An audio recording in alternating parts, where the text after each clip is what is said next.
Game Genshin Impact baru saja merilis trailer versi terbaru mereka, yaitu trailer versi 4.1.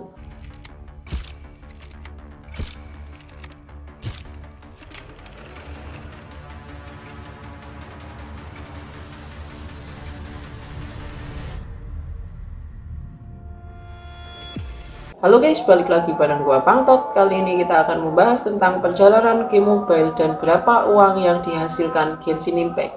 Game mobile adalah game yang sangat populer saat ini. Tentu hal ini karena banyaknya orang yang sudah memiliki smartphone.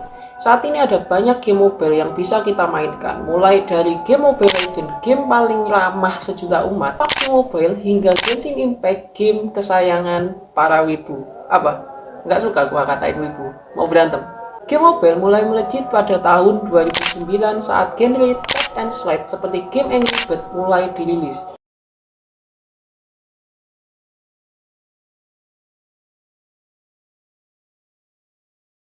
Tentu Angry Birds nggak langsung menempati posisi puncak saat itu. Hingga pada Februari tahun 2010, game Angry Birds menempati posisi game terpopuler di Apple App Store untuk wilayah Inggris. Melihat hal itu, akhirnya Rovio, pengembang game Angry Birds, menggratiskan Angry Birds dengan berbagai versi yang sebelumnya berbayar. Strategi ini langsung sukses merajai pasar App Store pada saat itu. Setelah sukses di App Store, baru kemudian Rovio membawa Angry Birds ke Android. Masuk pada tahun 2011 akhir, game bergenre endless running seperti Temple Run dan Subway Surfer mulai masuk ke pasar Indonesia. Game dengan genre ini tentu cukup baru pada saat itu, ditambah dengan visual 3D yang lebih menarik daripada Angry Birds yang hanya menggunakan visual 2D, tentu game dengan genre ini langsung sukses di pasaran. Bahkan saat itu, game Subway Surfer bisa mengumpulkan 1 miliar download di Play Store. Selain itu juga ada game seperti Candy Crush yang berhasil mengumpulkan 391 juta US dollar pada kuartal pertama 2019.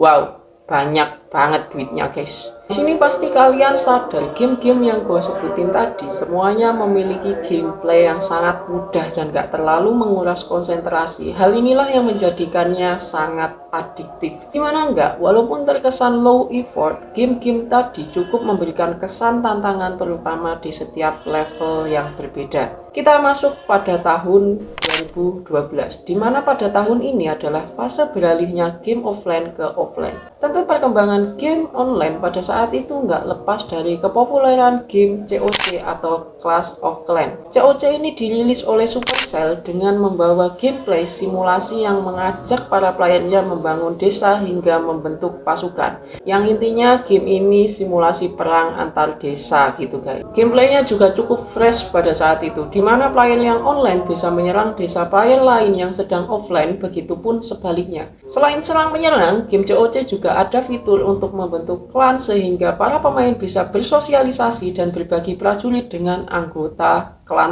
yang lain. Hal ini tentu membuat para playernya menghabiskan waktu lebih banyak di dalam game. Setelah game COC, bisa dikatakan mulai banyak game online bermunculan seperti Light Tetris, Pokemon Go, Clash Royale, dan lain-lain. Masuk pada tahun 2016, tahun dimana era kepopuleran game mobile online melesat naik. Pada saat itu banyak masyarakat yang sudah mempunyai akses smartphone, sehingga wajar kalau game mobile online melesat naik pada saat itu. Kenaikannya ditandai dengan masuknya game dengan genre MOBA. Dahulu genre MOBA ini cukup asing di telinga para player game mobile. Game genre MOBA di mobile mulai terkenal saat Mobile Legends masuk ke dunia gaming mobile. Game Mobile Legends sendiri sangat populer saat itu.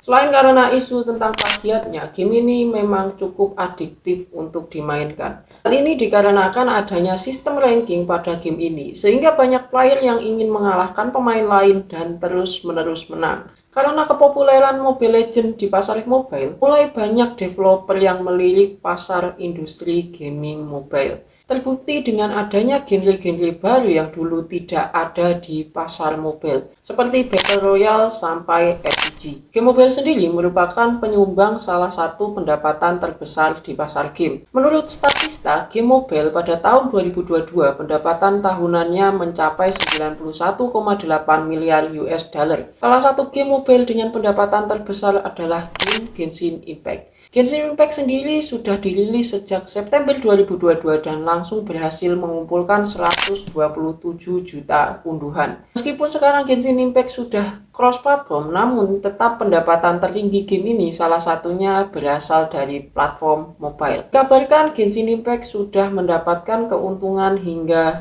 67 juta US dollar atau setara dengan 1 triliun rupiah. Yang gue yakin misalkan lu beli bakso pakai duit ini, lu bisa berenang satu kabupaten, guys. Tapi yang lebih mengherankan, pendapatan ini didapatkan hanya dalam waktu Januari hingga Februari 2023. Cuma 2 bulan, guys. Banyak banget duitnya. Kalau menurut gua, besarnya pendapatan ini tentu nggak lepas karena banyaknya wibu yang bertebaran di seluruh dunia. Selain itu, kita juga pasti tahu game ini penganut sistem gacha. Buat dapetin karakter, senjata, item, dan lain-lain kita mesti gacha. Yang intinya, game ini termasuk game pay to win. Jadi gimana guys, kalian termasuk pemain game apa? Apakah pemain game paling mulia di dunia Mobile Legends, game tanpa pintu Free Fire, atau game wibu Genshin Impact? Cukup segitu aja obrolan gua kali ini. Kalau kalian suka bisa like, gak suka dislike aja gak masalah. Jangan lupa subscribe, dan buat kalian yang mau request gua bahas apa kedepannya bisa komen di bawah.